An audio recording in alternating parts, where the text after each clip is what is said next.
এই পর্যায়ে আমরা আপনাদের সঙ্গে শেয়ার করব আলবেনিয়াতে কি কি কাজের চাহিদা সব থেকে বেশি রয়েছে এই বিষয়টি। তো প্রথমত আলবেনিয়াতে সব থেকে বেশি কাজের চাহিদা রয়েছে কনস্ট্রাকশন সেক্টরে, ঠিক আছে। যদিও আলবেনিয়া এখন পর্যন্ত সেনজেন দেশ হয় নাই, কিন্তু আলবেনিয়াকে সেনজেন দেশ করার জন্য খুবই তড়িঘড়ি চলছে। কারণ আলবেনিয়া সেনজেনভুক্ত হওয়ার জন্য যে ক্রাইটেরিয়া গুলো পূরণ করা দরকার প্রায় 90% তারা ফিল আপ করে ফেলছে। আর কিছু ক্রাইটেরিয়া বাদ আছে যেগুলা ফিল আপ হয়ে গেলে আলবেনিয়াকেও ইউরোপীয় ইউনিয়ন সেনজেনভুক্ত দেশের মধ্যে গণ্য করে ফেলবে। তখন কিন্তু আলবেনিয়াতে যাওয়াটা এত ইজি হবে না, ইজি থাকবে না। এর জন্য কি করছে, বিভিন্ন বড় বড় কোম্পানিগুলো আলবেনিয়াতে গিয়ে তাদের বিভিন্ন ইন্ডাস্ট্রি, বিভিন্ন ফ্যাক্টরি, কোম্পানি এগুলো খুলছে, যার কারণে সেখানে প্রচুর পরিমাণে কনস্ট্রাকশন কাজের চাহিদা রয়েছে, ফ্যাক্টরি ওয়ার্কারের চাহিদা রয়েছে, ঠিক আছে।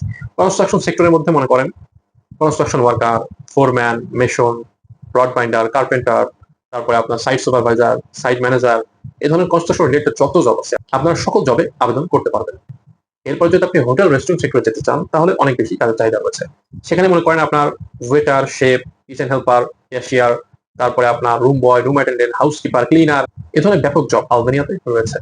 বিভিন্ন রেস্টুরেন্ট, হোটেল যেগুলো বড় বড় রয়েছে তারা কিন্তু বাইরের দেশের কর্মীগুলোকে নিয়ে আসে, মাল্টিপল বিভিন্ন দেশের কর্মীগুলোকে তারা নিয়ে আসে। কারণ আলবেনিয়াতে যারা বসবাস করে তারা তো ইংলিশে অভ্যস্ত নয়, ঠিক আছে।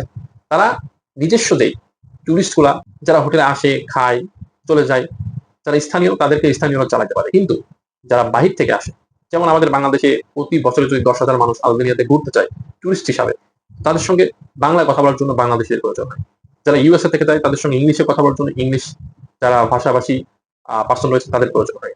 যারা ইন্ডিয়া থেকে যায়, মনে করেন প্রতি বছরে আলবেনিয়াতে ইন্ডিয়া থেকে 50,000 লোক যায় বেড়াইতে, তাহলে তাদেরকে খাবার সার্ভ করার জন্য, তাদেরকে ঘোরানোর জন্য আপনাকে হিন্দি ভাষা জানতে হবে, ইন্ডিয়ান লাগবে। এক কথায় আপনি যদি বাংলাদেশি হয়ে থাকেন, আপনি যদি ইংলিশ জেনে থাকেন, হোটেল রেস্টুরেন্টে আপনার ব্যাপক কাজের চাহিদা রয়েছে। টুকটাক ইংলিশ চলার মতো, আপনি যে কাজটা করবেন সেই কাজটা করার জন্য যে ইংলিশটা লাগে, ঠিক আছে। এরপর যদি আপনি ফ্যাক্টরি ওয়ার্কার হিসাবে, ওয়ার হাউস ওয়ার্কার হিসাবে আবেদন করতে চান সেগুলো করতে পারবেন। এছাড়াও যদি আপনি এগ্রিকালচার সেক্টরে আবেদন করতে চান, agriculture worker, farm worker, dairy farm worker, harvesting worker, এই ধরনের ফার্মিং রিলেটেড যত জব আছে ভালো কাজের ডিমান্ড আছে। এখানে অনেক বেশি শিক্ষাগত যোগ্যতাও লাগে না। আপনি যদি 8 পাস হয়ে থাকেন তাও আপনি যেতে পারছেন, যদি আপনি কাজের দক্ষতা এবং অভিজ্ঞতা থাকে, ঠিক আছে। আর যদি আপনার কাজের দক্ষতা এবং অভিজ্ঞতা থাকে, আপনি একটা কোম্পানি খুঁজে বের করতে পারলে, কোম্পানি থেকে জব অফার নিতে পারলে আপনি আলবেনিয়াতে খুব সহজেই চলে যেতে পারবেন। এরপর যদি আপনি মেডিকেল সেক্টরে যান, সেখানে care giver, nurse, registered nurse, doctor, তারপর ফিজিওথেরাপিস্ট, এ ধরনের বিভিন্ন ক্যাটাগরি জব রয়েছে। যারা আপনার বিভিন্ন হসপিটাল, ক্লিনিকে ইমার্জেন্সিতে কাজ করেন নার্স হিসাবে অথবা আপনার সহকারী হিসাবে, তারাও আবেদন করতে পারেন। আপনাদের ভালো কাজের চাহিদা রয়েছে। তো এই ছিল মোটামুটি কি কাজের চাহিদা সব থেকে বেশি রয়েছে সেগুলো একটা লিস্ট।